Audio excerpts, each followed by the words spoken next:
Once upon a time, in a grand mansion nestled within a serene neighborhood, there lived a young woman named Idara. She was the only child of Deacon Emmanuel, a devoted father who had raised her single-handedly after the tragic death of his wife during childbirth. From the moment she was born, Idara became the center of her father's world, and he, hers. Their bond was unbreakable, woven tightly by years of love, companionship, and shared experiences. Deacon Emmanuel ensured that his daughter had the best of everything: education, comfort, and most importantly, his unwavering attention. Idara, in return, adored him beyond measure, unable to fathom a life without his constant presence.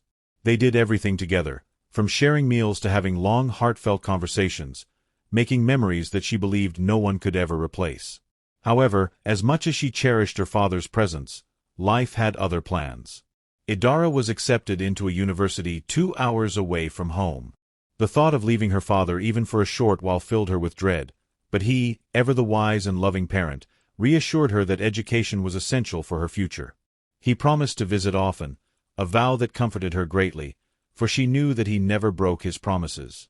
Settling into campus life, Idara soon made new friends who filled her days with laughter and adventures. Though she missed her father terribly, she kept herself occupied, eagerly anticipating the moments when she could return home. After several months, the time finally came for her to visit, and she rushed back, her heart swelling with excitement. But the moment she stepped into her father's mansion, she was met with an unexpected and unsettling sight. A woman she had never seen before stood in the living room, smiling warmly. "Hello, dear," the stranger said. "You must be Idara. I'm Imam, your father's companion." The words echoed in Idara's ears, her heart pounding as her father walked in, beaming with joy. He embraced her tightly before turning to the woman. "Idara, meet Imam. She's very special to me." Idara forced a smile, but inside, a storm brewed. The man she had always considered hers alone, the one person who had belonged to her entirely, was now sharing his affection with another woman. It felt like her perfect world was crumbling. However, she was too intelligent to let her emotions show. Instead, she masked her resentment with a warm demeanor, pretending to welcome Imam into their lives. That evening, they sat together in the living room, talking and laughing as if everything was normal. Imam, oblivious to the battle raging within Idara, believed she had been accepted wholeheartedly. But Idara was only biding her time, waiting for the perfect opportunity to strike. The next morning, she joined Imam in the kitchen, watching as the older woman prepared her father's favorite meal, boiled yam and egg sauce. "You seem like a great cook," Idara commented sweetly. Imam blushed. "I try my best. Your father loves my cooking." The words stung, but Idara maintained her composure. As Imam continued chatting about how wonderful Deacon Emmanuel was, Idara discreetly excused herself, slipping away with a plan already forming in her mind. A few hours later, a commotion erupted in the house. Her father's voice thundered through the halls. "Why did you steal from me?" Confused and terrified, Imam rushed to where Deacon Emmanuel stood, holding a small bundle in his hands, his missing valuables. "I don't understand," she stammered. "I didn't take anything." But there, in her bag, lay the very items he had been searching for. Idara stood by her father's side, feigning shock and pleading on Imam's behalf. But her father was unwavering in his decision. "I cannot live with a thief," he declared. Tears streamed down Imam's face as she was thrown out of the house, her desperate pleas falling on deaf ears. Idara, though outwardly sorrowful, rejoiced in her heart. She had won.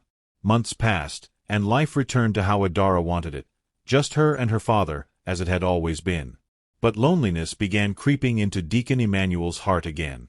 Eventually, he met another woman, Uka, a graceful, soft-spoken business consultant. When he introduced Uka to Idara, she welcomed her warmly, her face lighting up with apparent happiness. But behind her smile, another scheme was already brewing.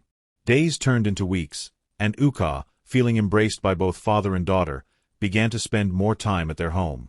One evening, as she rested in her guest room, Idara quietly slipped in, rummaging through her suitcase until she found what she needed, a clean, neatly folded pair of panties.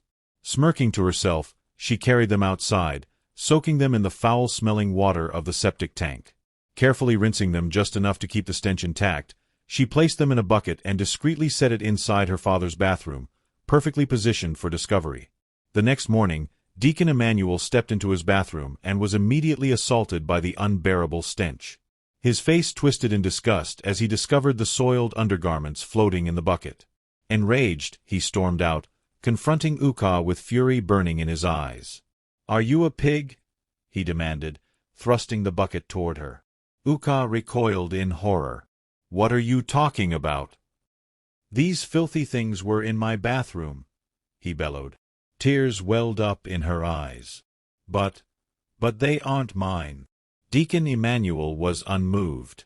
"Don't insult my intelligence. You're the only one who's been using that bathroom." Devastated, Uka tried to plead her innocence, but nothing she said could change his mind. Within minutes, she was packing her things, leaving in disgrace. Idara clutched her father's arm, feigning concern. "Don't worry, Daddy. One day, you'll find the right woman." He sighed heavily, nodding in agreement. He had no idea that the very person he trusted most was the one orchestrating the chaos in his life. Months rolled by, and once again, Deacon Emmanuel found himself yearning for companionship. Then, one fateful day, he met Aitong, a strikingly beautiful and confident woman. Unlike the others, she carried an air of quiet strength, an intuitive sharpness that set her apart. When she met Idara, she smiled warmly. "I've heard so much about you, Idara." "And I've heard so much about you," Idara replied sweetly, though her mind was already devising her next move. Over the days that followed, she studied Aitong carefully, pretending to be her friend while secretly plotting her downfall. Late one night, she snuck into her father's room, placing a mysterious calabash under his table, one filled with his picture and eerie objects to suggest witchcraft. Then, she returned to her room, waiting for the storm to unfold. The next morning, Deacon Emmanuel's furious voice shattered the silence. "What is this?" he roared. A sinister smile curled on Idara's lips. The battle had begun once again. Once upon a time, in a grand mansion filled with warmth and love, lived a young girl named Idara.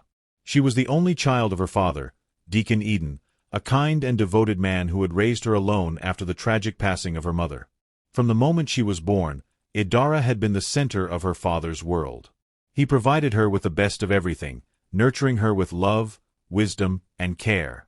Their bond was unbreakable, a connection so deep that Idara could not imagine a life without her father by her side. For 18 years, they lived in blissful harmony, sharing laughter, meals, and long conversations. Idara adored her father, and he, in turn, cherished her more than anything. But time moved forward, and soon, Idara had to leave for university, an opportunity her father encouraged her to take for the sake of her future. Though she dreaded the thought of being away from him, his promise to visit her often reassured her. And true to his word, Deacon Eden never failed to check on her, ensuring that she was comfortable and happy in her new environment. Months passed, and Idara finally returned home for a break, eager to reunite with her father. But as she stepped into their house, expecting the familiar warmth, she was instead met with the presence of a strange woman. The lady, poised and elegant, greeted her with a smile, introducing herself as her father's girlfriend. Idara's world tilted on its axis. A smile remained fixed on her lips, but inside, a storm of anger and disbelief raged. How could her father love another woman? Had she not been enough for him? The sacred bond she thought they shared felt shattered, broken by the presence of this intruder. Yet, she was wise enough to conceal her emotions. She masked her displeasure with polite conversation, pretending to accept the woman, even as she secretly vowed to drive her away. The next morning, as the woman, Imam, prepared breakfast in the kitchen, Idara approached her with curiosity veiled as friendliness. She asked innocent-sounding questions, subtly probing for weaknesses. As Imam spoke fondly about her relationship with Eden, Idara felt her resentment grow. Then, an idea sparked in her mind. Excusing herself, she slipped away, returning later with a plan set in motion. Hours later, her father called for Imam, his face dark with anger as he held up several of his personal belongings. He accused her of theft. Imam was stunned, unable to understand what was happening. She swore her innocence, but the evidence, planted carefully by Idara, was undeniable. Despite her desperate pleas, Deacon Eden was unyielding. He cast Imam out, forbidding her from ever returning. Idara, though outwardly distraught, inwardly rejoiced. She had succeeded. For a while, things returned to normal. Her father's focus was solely on her once more, and Idara felt victorious. But loneliness crept into Eden's heart again, and soon, another woman entered their lives. Yukim was graceful, intelligent, and kind-hearted, a business consultant with a warm demeanor that quickly won Eden over. Idara, ever the dutiful daughter, welcomed her with open arms. But behind her smiles lay a carefully crafted deception. She observed Yukim, learned her habits, and waited for the right moment to strike. One evening, while Yukim stayed over, Idara executed her next scheme. She took a pair of Yukim's neatly folded undergarments and soaked them in the foul-smelling water of the septic tank.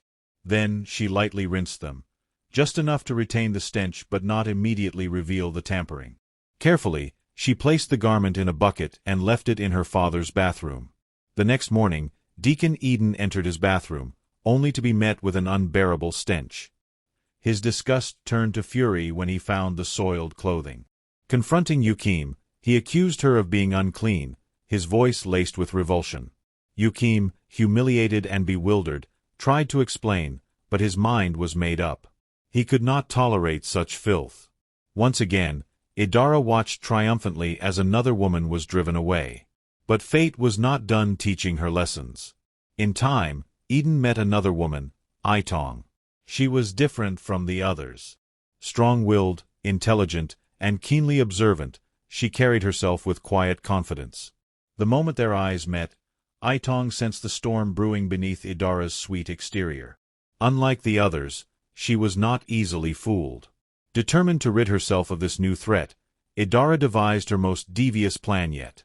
She planted a calabash, a vessel associated with dark rituals, beneath her father's desk, filling it with ominous objects.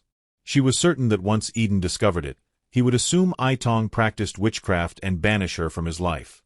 But her plan unraveled in an unexpected twist. That evening, as she lingered near her father's study, expecting the usual outburst, she was instead met with a chilling silence. Then her father stormed out, his face dark, not with anger at Aitong, but at Idara. Holding up a photograph, he demanded an explanation. It was an image of Idara in a nightclub, dressed provocatively, a bottle of alcohol in hand as she danced with strangers. The shame washed over her in waves. Someone had outplayed her. Aitong had anticipated her move and countered it with truth. Humiliated, Idara tried to apologize, but her father was deeply disappointed. As she sat in her room, trying to comprehend her loss, Aitong approached her, offering kindness instead of scorn. "If you are struggling with something, you can talk to me," she said gently. But Idara was not ready to surrender. One final scheme took shape in her mind. She discovered that Aitong had asthma, an affliction that had claimed Idara's mother's life. Knowing her father's aversion to anything that reminded him of that painful past, she saw her opportunity. That night, she lit a candle in her father's room, intending for the smoke to trigger an attack. Then she slipped out of the house, ensuring she would not be there when disaster struck. But the flames did not stay contained. By the time she received the frantic call, the fire had already consumed their home. Rushing to the hospital, she was met with a horrifying sight. Her father lay bandaged, his face and body marked with burns. He had risked his life to save Aitong, shielding her as the fire spread. Guilt crushed Idara, the weight of her actions suffocating her. She had nearly killed the one person she loved most. When her father finally spoke, his voice was filled with pain and betrayal. "Why did you do this to us?" Tears streamed down Idara's face.